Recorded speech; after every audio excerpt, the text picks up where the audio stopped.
Hey friends, welcome back to my channel. Happy Girl Alaska. I am your girl Terry, and if you are new here, welcome. Alright, so as you all know, it's February, the month of Valentine's Day. There's a familiar saying that goes, you cannot pour from an empty cup. And what that basically means is that you can't give what you don't have. So yes, we're having a recurring theme this month, and it's all about self-care, maintaining boundaries, and prioritizing yourself. And so you're probably asking, should I do that every day? Yes, you should. But if you can't, start small. Find little moments or little pockets of time that you can spend just focusing on you. Reserve a full day or an hour, half an hour where you are the primary focus. So I am going to give you 7 ways that you can start putting yourself first. Step number 1, set clear boundaries and enforce them. In case you didn't know, no is a complete sentence. So I know a lot of times we may have the best of intentions of putting ourselves first. We might even schedule it on our calendars, but what happens more often than not is something else will come up. The kids might need something, the job might need something, the husband might need something, whatever. And what happens a lot of times is that we delay or put off the activity that we wanted to do just centered on ourselves, and then we put it off and we never get to it. So make sure you are guarding your time and set boundaries. Number 2, ask for help. So if you are feeling overwhelmed or you don't know how to do something, if your plate is full, learn how to delegate. Ask for help. So a lot of you out here who are watching this video might be how I was and sometimes still am. I am the most helpful person you will ever meet. If I can help you, I will. If I can't, I'll try to get you in contact with someone who can or point you to a resource. But for a long time, I had a hard time asking for help because I didn't want to impose.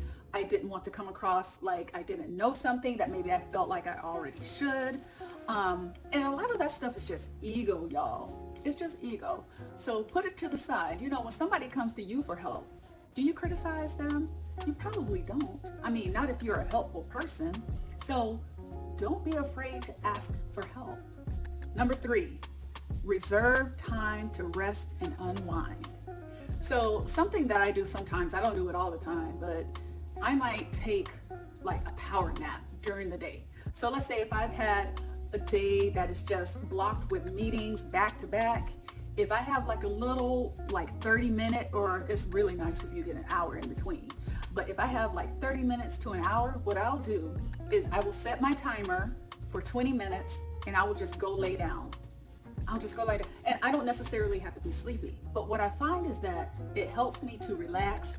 It helps me put my mind in a state to where I'm not really focused on everything that's going on around me. It helps distress me. Yeah, reserve time to rest. Another example that I rest is by having a slow morning. So lately I've been getting out of bed around 4:30, 5 o'clock.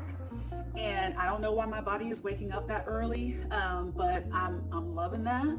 And what I'll do is I'll get up, I'll light a candle, I'll make myself some coffee, I'll sit on my couch for a little bit. This is nice, quiet time. Kimmy girl, I know you can relate.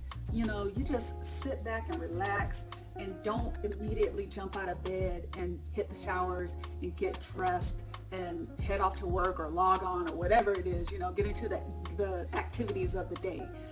I really enjoy that time where I can ease into my day with a slow morning. And another way that you can reserve time for rest is by making sure that you're getting to bed at a decent time. Now, a lot of times I start turning into a pumpkin around 10 p.m. That's just me. But what I've been finding too is that if I start getting sleepy before that time, so say for instance 9:30, I don't hold myself to that, I only go to bed at 10 or 10:30. No, I go ahead and I lay down, and if I end up getting up later on, then that's just what it is. But a lot of times I find that if I wake up in the middle of the night, all I need is a tall glass of water and then I go right back to sleep. But yeah, make sure that you are reserving time to rest and unwind. Number 4, de-stress. So one of my self-care practices that I'm starting to implement as of a week ago is at nighttime, what I like to do is have a cup of hot tea, warm tea. And what I've been enjoying lately has been, ginger lemon tea. It's real nice and subtle. I have some lavender teas. I'm curious if there are any other tea drinkers out there, but like the herbal teas, I'm really starting to get into that. And I just find that it has a very nice and calming effect. And it's almost like I'm doing my morning routine in reverse before my night routine. So I start my day with a hot cup of coffee and I end my day with a hot cup of tea. And I really like that.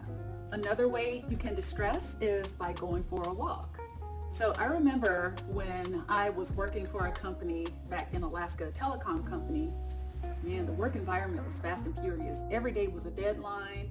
And I mean, it got to the point to where people started losing chunks of hair. It was crazy. But what I would do is during my lunch break, I would go outside, and there was this one girl that would come with me. She was a smoker. So, she would save her cigarette for the end of the walk. But we would go and we would walk around the neighborhood that was near our office building. And it was amazing just getting out, getting that fresh air. I mean, it worked wonders. And what I found too is that sometimes when I was at work around 3-something, I would hit a slump and I'd immediately want to reach for like a bag of chips or something in the vending machine that I shouldn't have been eating. But what I found is that instead, and sometimes I would have an afternoon coffee, but I didn't need that. What I found is that when we went on those walks, it's like I was refreshed and rejuvenated. And I know somebody watching this video has done the same thing. So try to make it a thing. We got to the point to where at least 2 to 3 days out of the week, we would go for a walk during the day, during the work day. And another great way to distress is by taking a long hot bubble bath. Oh my goodness, y'all. I miss taking baths. This apartment I have has a really nice, huge shower, but it doesn't have a bathtub. I miss it so much. But I remember I would take a hot bubble bath. I even had a sign in my bathroom that said, "Happiness is a long hot bubble bath," or something like that. So, oh my gosh, yes, I miss that so much. I might have to rent a hotel room so I can take a hot bubble bath. All right, so another way you can put yourself first is by finding a hobby. Now, I have said I don't know if I have a hobby, but I think working out is becoming my hobby. But what I want to do this year is explore and see if there are any other hobbies that I can get into. So I would say identify what your hobby is and then start doing it. And again, this is all about you. So this hobby needs to be something that only you are going to benefit from or only you will get joy from. Now let's say if you enjoy creating art, of course other people are going to appreciate your artwork that you created. But in the moment, in that creative process, that is something that is specifically for you. So identify a hobby and indulge in it. Ooh, number 6. Put yourself first by having a healthy meal, a healthy snack, a healthy beverage. So breakfast is one of my most favorite meals of the day. And I enjoy having my nice healthy yogurt, cottage cheese, my omelet, and when I'm making it, it's almost like it's meditative. And I know that I'm creating something that is going to be healthy for my body. A beverage that I really like to make is, whenever I decide to do it, is juicing, because it's kind of tedious in the moment, right? When you're doing it, peeling the fruits and vegetables, feeding them through the juicer.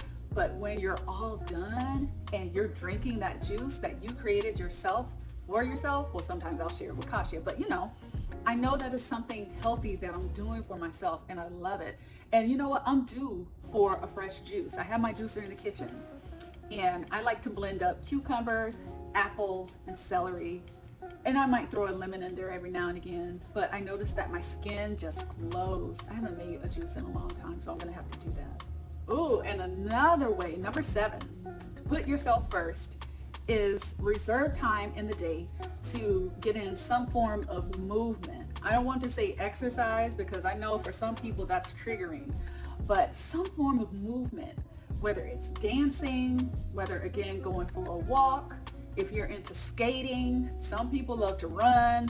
Group fitness is another great thing, and I love Zumba classes. Oh my goodness, I have a Zumba class coming up in a couple weeks and I cannot wait. That class is always booked out, but I'm very much looking forward to it. And I know that is something that I'm doing for me, but I'm also with other people who are doing the same thing, right?